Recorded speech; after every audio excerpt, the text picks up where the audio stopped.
বেথুয়ারা হলি। এখানে কি নিয়ে এসেছিলেন, কিভাবে যাচ্ছে, থেরাপিটা কেমন লাগলো? বিশ্বাসের সাথেই এসেছিলাম, কারণ আগের ভিডিওগুলো দেখেছি। তো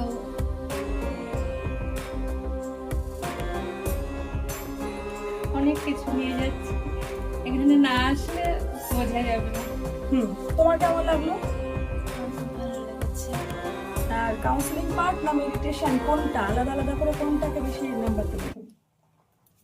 আউট অফ 10 হ্যাঁ, কাউন্সিলিং পার্ট 8 আউট অফ 10, আর meditation 9.5 out of 10। Thank you so much. তো পারবে তো সামনের দিনগুলো কি করে চলতে হবে? মাকে আর বলতে হবে না নিশ্চয়ই, তুমি এখন মায়ের মা হয়ে যাবে, মা মেয়ে হয়ে যাবে, তাই না? পারবেন তো? যে জবগুলো ছিল খুলেছে তো? একদম। হ্যাঁ, ঠিক আছে। Thank you so much. Thank you so much.